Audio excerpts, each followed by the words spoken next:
Bismillahirrahmanirrahim. Assalamualaikum warahmatullahi wabarakatuh. Alhamdulillahi wa kafa, wassalatu wassalamu ala rasulil mustafa wa ala alihi wa ashabihi ahli sidqi wal wafa. Qala Allahu ta'ala fi kitabihil karim, ya ayyuhalladzina amanu taqullaha haqqa tuqatih wa la tamutunna illa wa antum muslimun. Allahumma la sahla illa ma ja'altahu sahla wa anta taj'alul hazna idza syi'ta sahla. Amma ba'du, jamaah kajian, Bapak Ibu yang berbahagia, kita bersyukur malam hari ini kembali dimudahkan Allah hadir di majelis ilmu. Semoga menjadi majelis yang mubarak, diberi ilmu yang barokah, diberi pemahaman yang benar, dimudahkan mengamalkan, dan semoga Allah istiqomahkan, amin. Baik, malam ini masuk ayat 137, Pak. Betul? Iya, Pak ya. Setelah bicara tentang ayat ini, wasari'u ila magfiratin min rabbikum wa jannatin 'arduha as-samawati wal ardu u'iddat lil muttaqin. Allah sampai ayat ke-136 ini membicarakan tentang sifat orang-orang yang bertakwa atau mutakin, yang berinfak di saat kaya atau miskin, yang bisa menahan marahnya, mudah memaafkan orang lain, dan senantiasa berbuat kebajikan. Mereka juga dicirikan bukan orang yang tidak punya dosa, tetapi orang bertakwa itu mereka ketika berbuat dosa tidak berlarut-larut atau tidak tenggelam dalam dosa itu, namun mereka sadar bahwa ini salah, berhenti, taubatan nasuha, mohon ampun kepada Allah. Dan Allah Maha Pengampun atas semua dosa-dosa hambanya. Bahkan ketika dalam hadis qudsi, ya ibadi, wahai hambaku, andaikan engkau datang kepadaku dengan segunung dosa, aku akan menyambutmu dengan segunung ampunan ketika engkau mohon ampun kepadaku.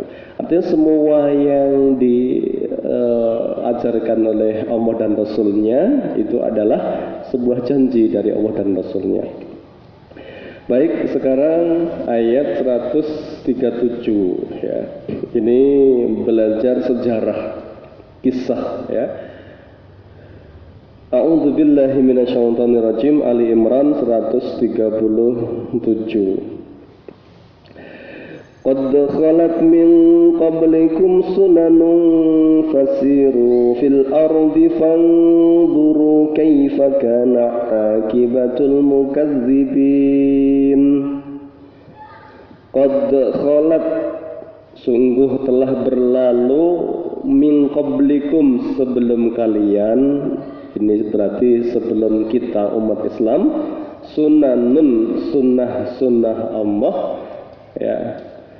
Fasiru, maka berjalanlah kamu semua, fil ardi, di bumi, fangduru, dan lihatlah oleh kalian semua, kaifa kana, bagaimana adanya akibatul mukadzibin, akhir hidup para pendusta nabi atau musuh-musuh Rasul. Hadza bayanun linnasi wa hudan wa mau'izatul lil muttaqin. Hadza ya, Al-Qur'an ini, karena di dalam tafsirnya yakni Al-Qur'an hadza itu. Hadza, Al-Qur'an ini, bayanun linnas, fungsinya adalah sebagai penjelas bagi manusia, wahudan, dan petunjuk, wa mau'izatun, dan pelajaran bagi orang-orang yang bertakwa.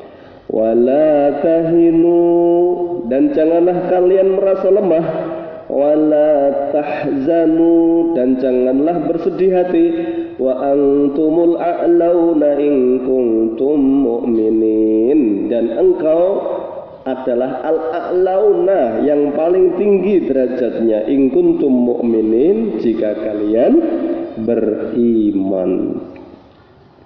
Kita selesaikan dulu sebelum bacakan tafsirnya nanti. Iyamsaskum qarhun faqad massal qauma qarhum misluh. Iyamsaskum qarhun, jika kalian ditimpa sakit, ya, bukan penyakit maksudnya, ini sakit karena luka itu. Iyamsaskum qarhun, kalau kalian ditimpa sebuah rasa sakit, faqad massal qauma qarhum misluh, sungguh ya kaum yang lain itu juga merasakan sakit yang sama, ya.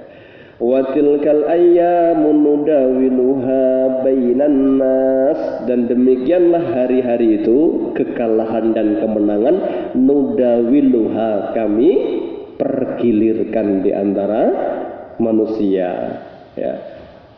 Waliya'lamallahu alladzina amanu, dan agar Allah ngerti siapa mukmin yang sejati, ya, dibandingkan munafik. Wa yattakhidha minkum syuhada, dan Allah kenapa kasih kekalahan kepada kalian?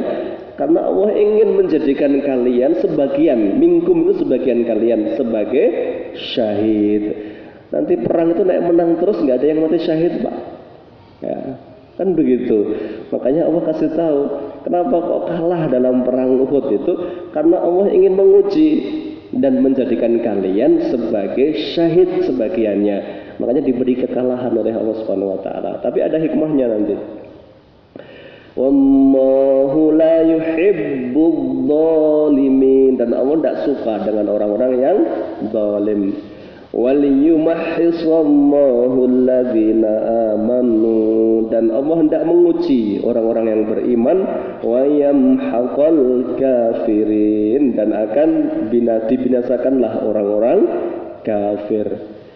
Am hasibtum, apakah kalian akan mengira, an tadkhulul jannah, akan bisa masuk surga, walamma ya'lamillahu alladzina jahadu minkum, dan Allah belum ngerti siapa mujahid-mujahidnya itu dari kalian, ya.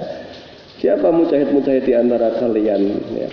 Wa ya'lamas sabirin, dan Allah belum ngerti siapa yang bisa sabar di antara kalian untuk membawa bendera jihad fisabilillah itu. Walaqad kuntum tamannawnal mauta min qabl, walaqad, dan sungguh, kuntum, kalian, tamannawnal mauta, berangan-angan berjumpa dengan maut, ya, kematian, peperangan maksudnya, ya. Min qabli an talqahu, sebelum kalian berjumpa. Ini mengingatkan, nanti ada keterangannya, ya. Kadang orang itu kalau belum ketemu musuh itu pengennya nantang gitu, ya, ndi musuhe gitu, ya. Oleh Allah diingatkan, kalian itu sudah nantang-nantang sebelum ketemu, ya. Faqad ra'aitumuhu, dan ketika kalian sudah ketemu dengan musuh, wa antum tangdurun, kalian lihat sendiri, ya, ternyata nggak segampang yang diceritakan orang-orang itu, nggak seindah diceritakan oleh orang-orang itu.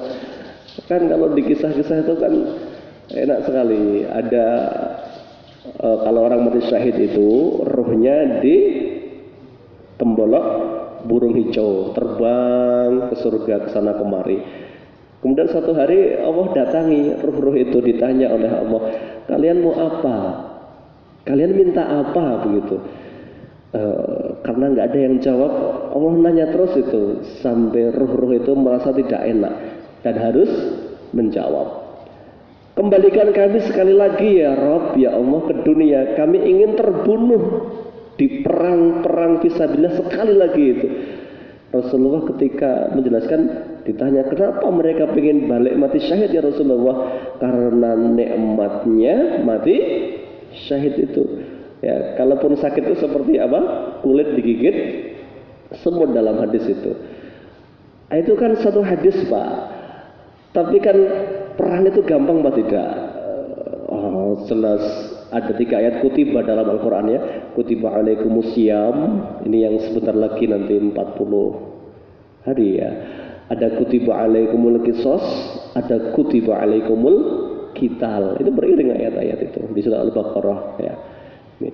Baik para jamaah, kita belajar sejarah dari ayat 137 137 sampai 143. Ini kita diingatkan oleh Allah untuk mengambil pelajaran dari perang apa ini? Kita bacakan dulu. Yaqulu ta'ala mukhatiban ibadahu al-mu'minina lima usibu yawma Uhudin wa qutila minhum sab'una. Allah mengajak bicara hamba-hambanya yang beriman ya, artinya nampak seperti dialog ini, ayat-ayat ini. Kenapa? Ketika orang-orang beriman itu ditimpa kekalahan pada perang Uhud, wa qutila minhum sab'una, dan terbunuh di antara pasukan muslim itu ada 70 yang terbunuh ya. Ini ayat ini menghibur ya, Allah kasih hiburan plus tentunya kasih teguran ya. Ada banyak nanti yang perlu dijelaskan akan lengkap bagaimana mengambil sebuah ibrah atau pelajaran itu ya. Qad khalat min qablikum sunanun qad jara nahwa hadza 'ala al-umamil ladzina kanu min qablikum min atba'il anbiya'i summa kanatil 'aqibatu lahum wad-da'iratu 'alal kafirina. Ini kisahnya perang pertama kali namanya perang Badar ya. Perang Badar itu jelas ini disebut Yaumal Furqan, Yaumal Taqal Jam'an. Sedikit bicara perang Badar. Nanti lebih lengkap perang Badar dibahas sudah dibahas ya. Dulu kita bahas surat Al-Anfal, itu detail bahas tentang kisah perang Badar. Itu perang yang paling menentukan, Pak. Jadi kalau di Madinah itu ujiannya kaum muslimin itu ditangkap musuh, disiksa musuh, dibunuh musuh. Ada perang nggak di Madinah, di Mekah? Tidak ada. Bahkan ketika Ka'bah itu dikelilingi 360 patung, Nabi melarang sahabat untuk menghancurkan patung-patung itu karena belum saatnya ya. Allah yang kasih syariat itu ya. Makanya di fase Mekah itu bukan fase perang, fasenya fase apa? Dakwah ya. Makanya ada ayatnya innalladzina amanu walladzina hajaru wajahadu fi sabilillah. Orang-orang yang beriman, orang-orang yang berhijrah dan berjihad. Nah, ini konsep dalam Islam ini, iman, hijrah, jihad itu konsep dalam Islam ini. Walau karihal kafirun, pastinya meskipun orang-orang kafir nggak suka, itu sudah pasti ya. Yuriduna liyutfi'u nurallah biafwahihim. Orang kafir berusaha memadamkan cahaya Allah, termasuk cahaya jihad itu ya. Wallahu mutimmu nurihi. Pasti Allah sempurnakan cahayanya, kemenangannya pasti sempurna itu. Makanya Nabi pernah diberitahu Jibril, beliau bersabda, saya ditampakkan pernah ya. Inna wahazawaliyal ard, Allah menampakkan untukku bumi semuanya dari ujung timurnya sampai ujung baratnya, dan saya melihat cahaya-cahaya Islam akan masuk ke setiap rumah-rumah di penduduk bumi itu. Itu artinya kelak sebelum kiamat itu syariat mesti sempurna, orang-orang berbondong-bondong akan masuk Islam ya. Itu konsep ya, keyakinan kita berdasarkan janji Allah Subhanahu wa taala ya. Maka di Mekah, Pak, tidak ada jihad itu ya. Makanya kalau baca surat-surat di Mekah itu mesti insinya tentang apa? Iman kepada Allah dan hari akhir, mesti itu yang dibangun ya.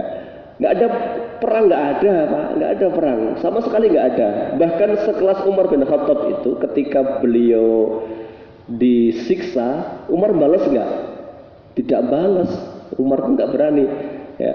Dita-ita Umar hanya mengatakan tunggu kalau jumlah kami sudah sampai 300 ya. Ternyata janji Umar terpenuhi di medan Badar. Nah begitu hijrah, nah kan ini Pak, innalladzina amanu.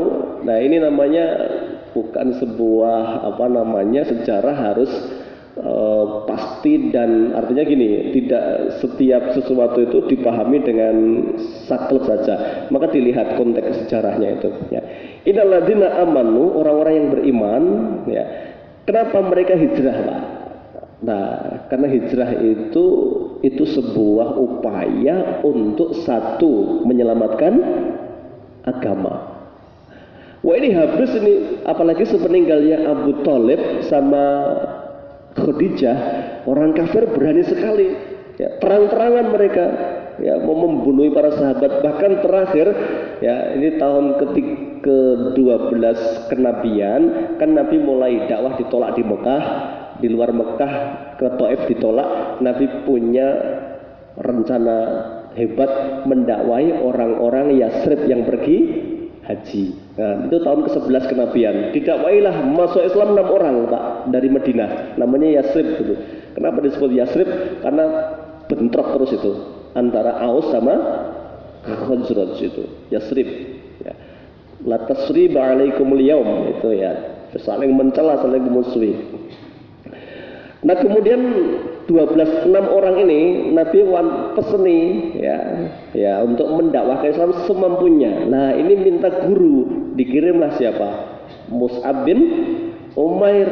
Mus'ab dikirim tahun 11 kenabian, berangkatlah Mus'ab ke Madinah bareng orang Ansor. Tahun berikutnya, tahun berapa itu? Ke-12 kenabian, berbondong-bondong 72 orang masuk Islam.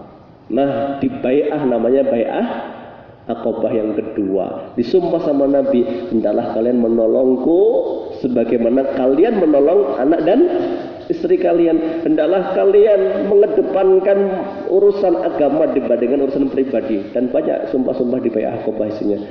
Begitu mereka berikrar, iya ya, pulanglah. 72 itu sudah dipilih oleh Nabi, ada 12 pemimpin kaum yang bertanggung jawab. Nah, begitu mereka berdakwah sampai Masya Allah disebutkan tidak ada satupun rumah kecuali tersentuh oleh dakwah Mus'ab bin Umair. Baru tahun ke-13 kenabian Allah kasih perintah kepada kaum muslim untuk hijrah. Nah, berbondong-bondong malam terutama hijrahnya. Yang pertama kali hijrah Ummu Salamah namanya, sama Abu Salamah. Tapi dipisah ini. Abu Salamah hijrah pertama kali, Ummu Salamah ditahan sampai menderita setahun itu. Ummu Salamah setiap pagi berangkat ke padang pasir meratapi suaminya, sore pulang, sampai setahun kurang lebih, baru dilepas oleh orang musyrik. Berbondong-bondong, terakhir siapa yang hijrah? Rasul bersama Abu Bakar. Nah hijrah ini, begitu sudah hijrah, gemparlah orang-orang Mekah. Mereka takut.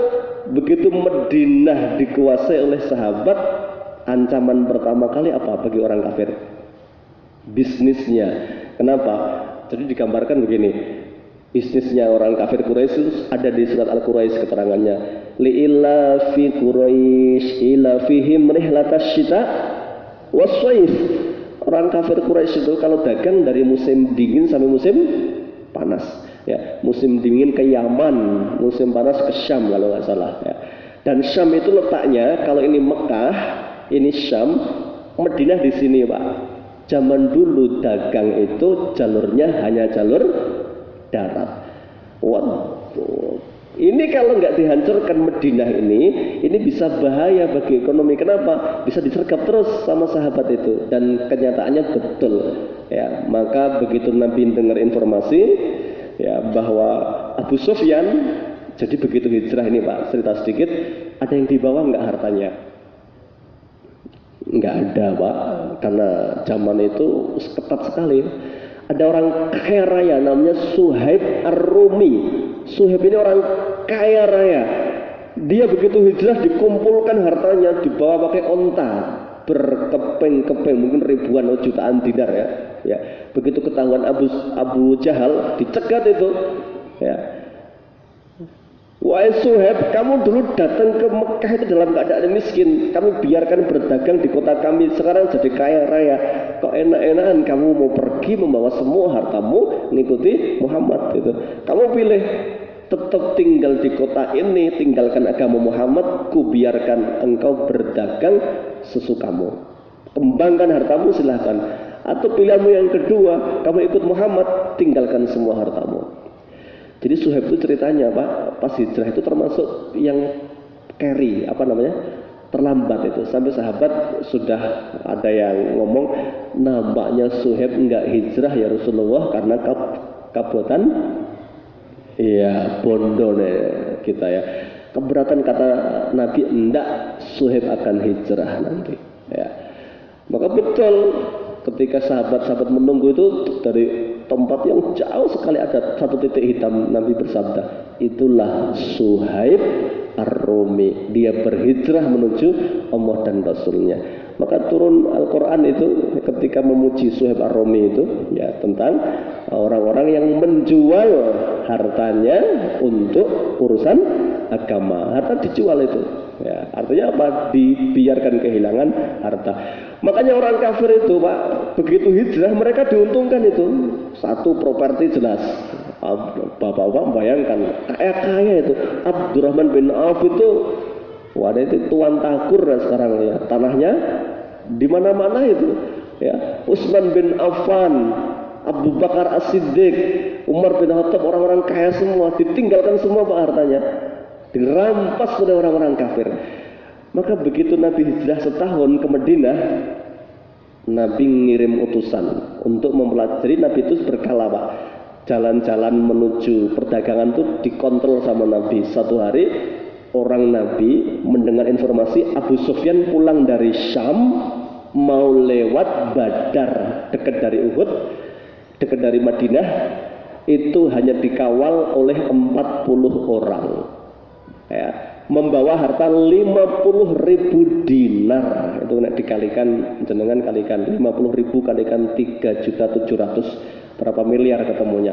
Maka Nabi langsung mengumumkan di masjid ya, siapa ingin bergabung, kita akan hadang kafilah Abu Sufyan, kita akan ambil kembali harta kita. Jadi ingat, Islam itu nggak ngerampok, Islam itu hanya ngambil yang menjadi haknya saat itu. Kita akan ambil harta dari Abu Sufyan. Berangkatlah Pak, 313 hanya dengan satu kuda ya, ontanya 60, satu onta dinaiki 3 orang ya. Ya, panahnya hanya beberapa, termasuk panahnya Sa'ad bin Abi Waqqas ya. Ya, sementara yang lainnya ya memang bukan perang tujuannya, untuk apa? Menyergap saja, mengambil harta milik Muslim yang dirampas oleh orang-orang Madinah, orang-orang Mekah, kafir Quraisy. Maka betul Pak, Masya Allah, ternyata Abu Sufyan juga nggak bodoh. Abu Sufyan itu cerdas itu. Begitu Abu Sufyan sebelum dia masuk ke jalur Madinah, dia sudah ngirim informasi. Begitu dia kirim informasi, dia nanya orang, tadi ada yang kesini nggak? Ada. Di mana? Tadi ontanya berderum di bawah pohon itu. Abu Sufyan itu hanya datang ke situ, begitu melihat fesesnya,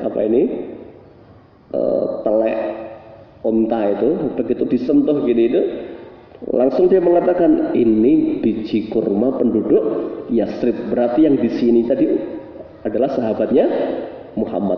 Dia langsung ngirim Domdom bin siapa namanya itu. Ini penunggang kuda tercepat. Biasanya dari Madinah ke Mekah itu mungkin 7 hari Pak. Itu bisa 3 hari itu. Dia sampaikan kepada Domdom itu, kamu kabarkan kepada semua penduduk Mekah, kita perniagaannya dalam bahaya, mau disergap Muhammad. Ya. Begitu Domdom itu lari, ya, kencangnya luar biasa sampai kudanya meninggal itu pas sampai di Mekah itu. Nanti kebut terus Pak itu. Ya. Dia ngomong, celakalah perniagaan kalian, celakalah perniagaan kalian. Muhammad dan sahabatnya menghadang Abu Sufyan dan kafilahnya. Maka Abu Jahal langsung dia siap-siap mengumpulkan semua pasukan terbaiknya. Berangkatlah berapa? Aslinya 1.200 awalnya, ya. Begitu sudah berangkat, Ya, Allah sebutkan dalam surat Al-Anfal itu bataron wari'an nas, dengan penuh angkuh dan menyombongkan diri Abu Jahal. Ya, karena ini dendam kusumat. Ya, bukan dendam, ini memang harus dilumat habiskan ini. Maka orang Muslim juga ketakutan awalnya. Kenapa? Begitu mereka dengar ternyata Abu Sufyan ngirim informasi, Mekah menyambut dengan mengirim 1000 pasukan, Muslim sudah mulai guncang itu, ketakutan. Ka'annama yusakuna ilal maut, seakan-akan akan digiring kepada kematian. Bayangkan Pak, yang 1000 itu bersenjata lengkap itu. Ya, sementara Nabi Muhammad hanya 313. Begitu Allah sebutkan dalam surat Al-Anfal lembar yang pertama itu, ya Allah sebutkan ya turiduna arda dunya wa Allahu yuridul akhirah. Ya. Kalian tuh menghendaki perniagaan dunia, tapi Allah menghendaki kemuliaan akhirat. Untuk apa? Memenangkan agamanya di atas orang-orang kafir ya. Maka betul Abu Sufyan sudah lolos. Nah, orang kafir diberitahu, ngirim utusan ke Abu Jahal, kita pulang saja, perniagaan kita sudah lolos, nggak perlu melanjutkan. Abu Jahal dengan sombongnya mengatakan, tidak, kita tetap akan lanjut sampai Badar. Nanti kita berkemah pesta 3 hari 3 malam agar semua Jazirah Arab tahu bahwa Quraisy yang terhebat di Jazirah Arab. Itu petaka pertama karena kesombongannya Abu Jahal itu. Maka betul perang tak bisa dihindarkan ya. Nabi berdoa dengan sungguh-sungguh, doa yang ulama menyebutnya ini doa yang bukan mengancam ya, tapi menunjukkan bahwa genting betul. Nabi berdoa, Allahumma ya Allah, intuhlik hadhil isabatu lam tu'batu fil ardi abadan. Ya Allah, kalau yang saya bawa ini tak kau beri kemenangan, lam tu'bad fil ardi abadan, engkau selamanya tidak akan pernah disembah lagi di bumi ini. Karena sudah habis Pak, sahabat habis berangkat semua ke medan Badar, sebagian besarnya mesti. Kemudian nabinya juga kalau nggak menang ya sudah habis itu, nggak bakal disembah lagi Allah.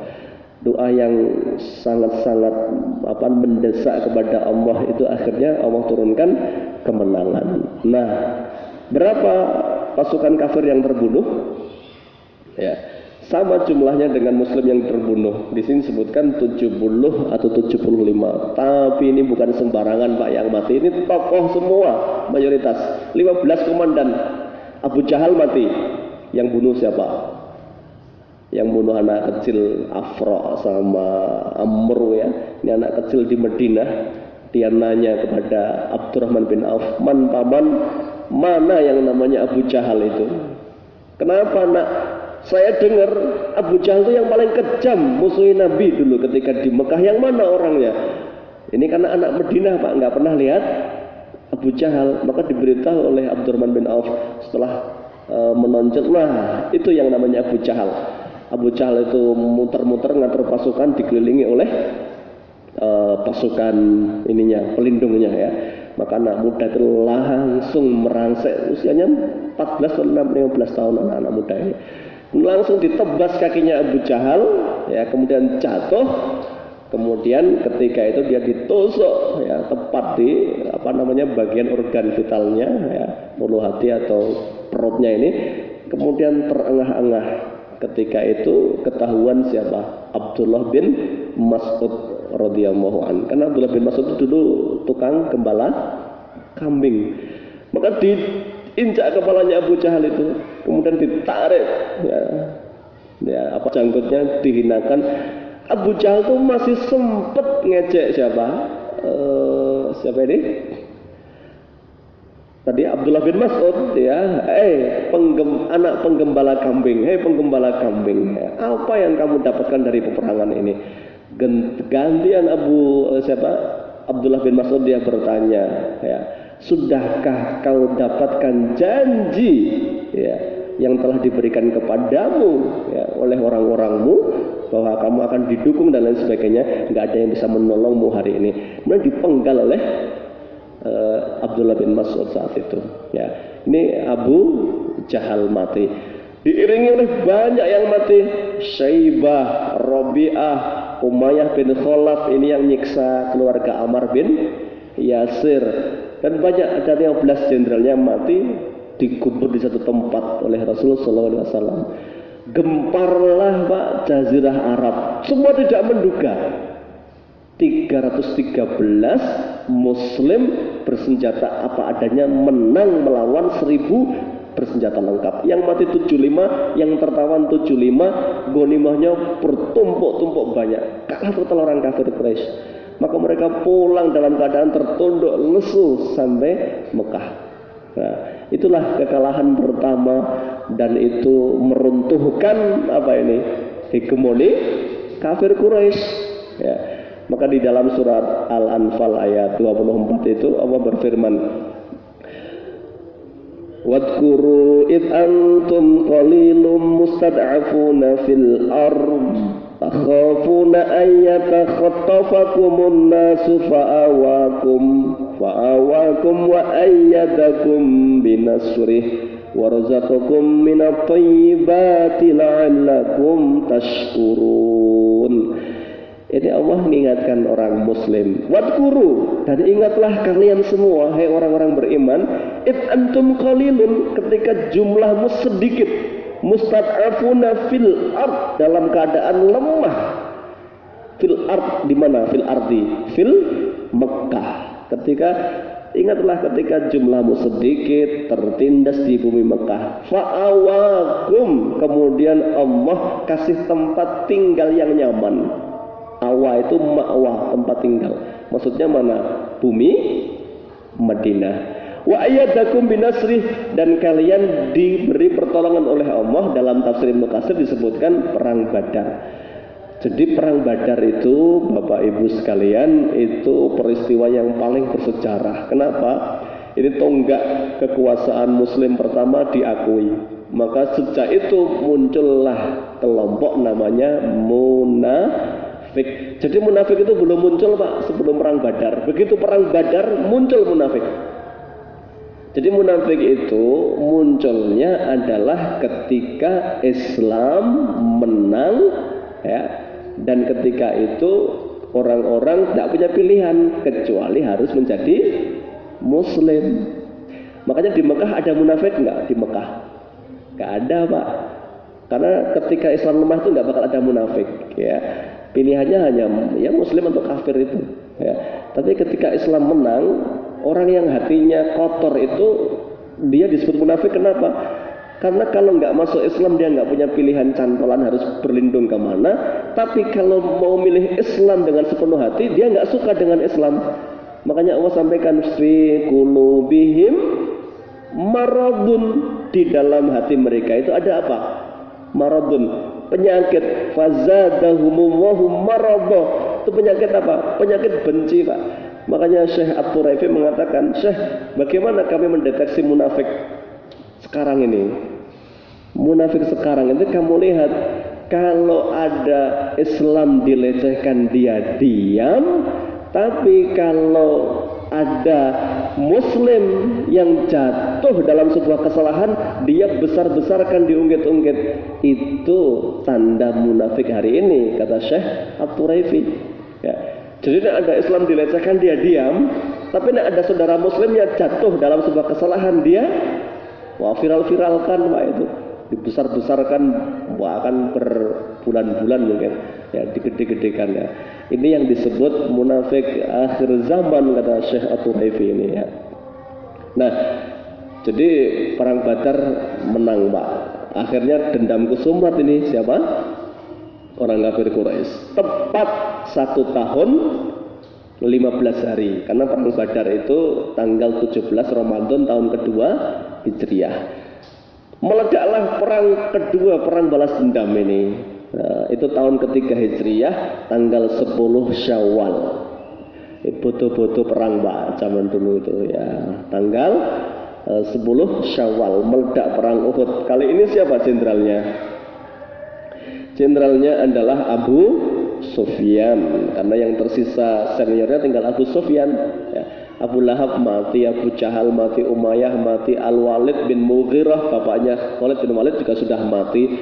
Tersisa Abu Sufyan sama anak-anak muda. Nanti komandan tempurnya Abu Sufyan, kemudian sayap kanannya adalah Ikrimah bin Abi Jahal. Wah, ini juga berangkat bawa misi membalaskan kematian ayahnya Abu Jahal. Dan sayap kirinya ada Khalid ibn Walid. Ini juga membalaskan dendam ayahnya. Al-Walid itu tokoh sangat disegani. Anaknya 5, 3 kafir, 2 muslim. Salah satunya Khalid ibn Walid. Khalid penuh dendam juga berangkat itu. Ya. Nah, disinilah ada pelajaran berharga nanti. Berapa jumlah muslim saat itu? Jumlahnya 1000. Ya, melawan berapa? 3000. Ya. 1000 itu berangkat dari Madinah, Pak. Ya, ini yang disebut ayat yang terakhir ini, walaqad kuntum tamannawnal mauta min qabli an talqauhu faqad ra'aitumuhu wa antum tanzurun. Kalian ini banyak yang sebelum ketemu musuh itu, nah bahasa Jawane ya ya'o. Ya ya'o itu apa? Ya wis koyo-koyone mesti wani itu ya Allah ya itu. Kalian tuh sudah ya di musuhin itu. Orang munafik itu sama, Pak. Begitu perang Badar menang muslim, mereka mengatakan, ya Rasulullah, kami kenapa kemarin nggak diajak? Coba kalau kami diajak, mesti lebih cepat menangnya gitu ya. Ya, orang munafik itu, maka oleh Allah diberi kesempatan perang Uhud ya. Perang Uhud itu Nabi berangkat 1000 dari Madinah. Nabi sudah punya intelijen. Abu Sufyan membawa pasukan 3000 bersenjata lengkap. Ini perangnya dendam, bahkan totalitas. Termasuk ada bagian motivatornya, yaitu Hindun. Hindun ini ayahnya mati di perang Badar. Hindun ini istrinya Abu Sufyan. Ini berangkat penuh amarah. Maka nanti dia begitu Wahsy berhasil membunuh Hamzah. Hamzah tidak hanya cukup terbunuh, telinganya dipotong, kemudian hidungnya dipotong, jantungnya, dadanya dibelah, jantungnya dikunyah oleh Hindun. Maka Hindun itu nanti pas sudah dapat hidayah, Pak, pas masuk Islam di Fathul Mekah, dia malu sekali. Dia pakai cadar ketika menghadap Nabi. Tapi Nabi ketahuan, apakah kamu Hindun? Iya ya Rasulullah. Masya Allah, ini Allah Maha Pengampun bagi siapapun yang mau bertaubat.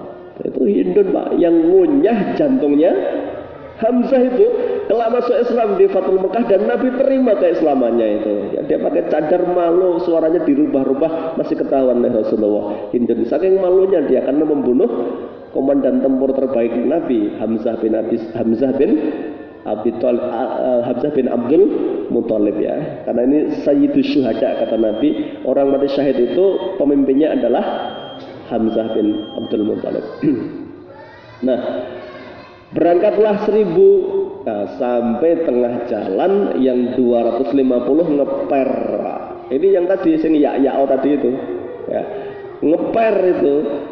Pulang Pak 250 itu. Ini yang pemimpin siapa? Abdullah bin Ubay bin Salul. Ya. Begitu mendengar musuh 3000, mereka mengatakan, wah ini enggak imbang ini. Ya, ka'annama yusakuna ilal maut. Kita digiring kepada kematian oleh Muhammad ini. Terus balik gitu ya. Balik Pak 250 itu. Tinggal 750 pasukan ini. Nabi Masya Allah datang lebih dulu, kemudian mengatur strategi. Ya, Uhud itu gunung Pak, gunung Uhud. Yang sudah umroh atau pernah ada kunjungan ke sana tahu ya gambarannya ya, gunung Uhud berbukit-bukit itu. Nabi sudah taruh pasukan pemanah, itu ujung kekuatan Nabi ya, inti kekuatan Nabi pemanah ya. Nabi sudah pesan ada 50 dipimpin oleh Abdullah bin Jubair, siapa yang Abdullah bin Jahsh. Kalau Ubaidillah bin Jahsh itu yang murtad, kalau yang sahabat mati syahid itu Abdullah bin Jahsh.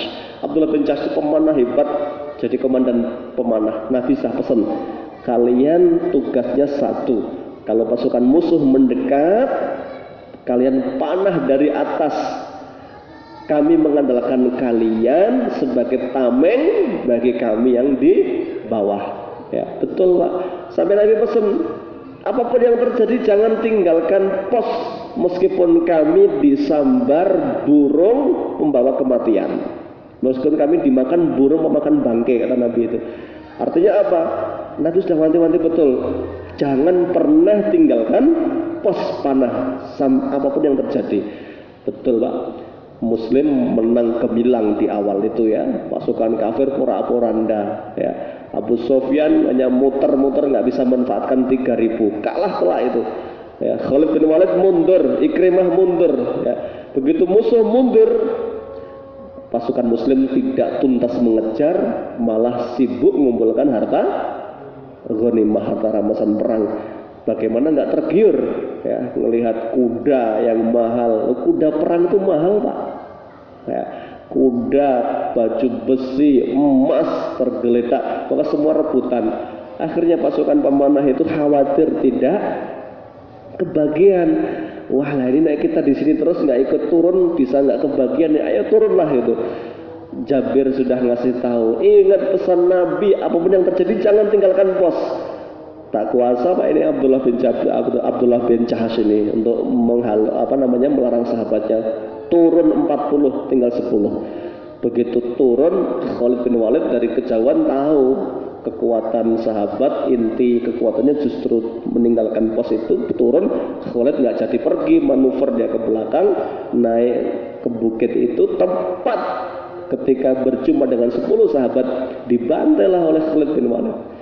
Begitu Khalid sudah menempati pos pemanah, sahabat yang sedang ngambil ghanimah tadi dipanah dari atas, baru mereka sadar ya bahwa kesalahan fatal sudah mereka lakukan, meninggalkan pos dan meninggalkan perintah Rasulullah SAW. Akhirnya betul pasukan kocar-kacir yang meninggal banyak sekali, 70 kemudian yang meninggal termasuk Hamzah bin Abdul Muthalib. Mus'ab bin Umair meninggal. Ini juru dakwah Nabi yang sangat hebat, meninggal di perang ini, dan banyak sahabat-sahabat yang lain. Nah, apa pelajarannya? Pelajarannya banyak sekali. Tentunya kita sampaikan pada pertemuan yang akan datang karena sudah masuk waktu Isya. Kalau umat terdahulu mereka diadab oleh Allah karena membangkang para nabinya, umat Islam di perang Uhud dibinasakan oleh musuh-musuhnya karena melanggar perintah Rasulnya ya. Baik, kita sambung insyaallah masih di pembahasan perang surat Uhud, perang Badar dan Uhud. Mengapa perang kok kadang muslim kalah, kadang menang? Mengapa kok tidak menang terus, padahal itu jelas ya di pihak Allah, Hizbullah ya. Kenapa nggak ditolong terus oleh Allah? Semua ada hikmahnya. Kenapa menang ada hikmahnya, kenapa kalah ada asbabnya ya. Kemudian nanti lanjutan ayatnya juga membahas tentang peristiwa Rasul diisukan meninggal di medan Uhud ya. Kemudian juga bagaimana peristiwa Umar bin Khattab yang tidak terima ketika Nabi meninggal, ketika Rasul SAW menghembuskan nafas yang terakhir. Ini banyak pelajaran dari sejarah ya peperangan Nabi SAW ini. Baik, kita cukupkan, kita tutup dengan doa kafaratul majlis. Subhanaka Allahumma wa bihamdika asyhadu an la ilaha illa anta astaghfiruka wa atubu ilaik. Billahi taufiq wal hidayah. Assalamualaikum warahmatullahi wabarakatuh.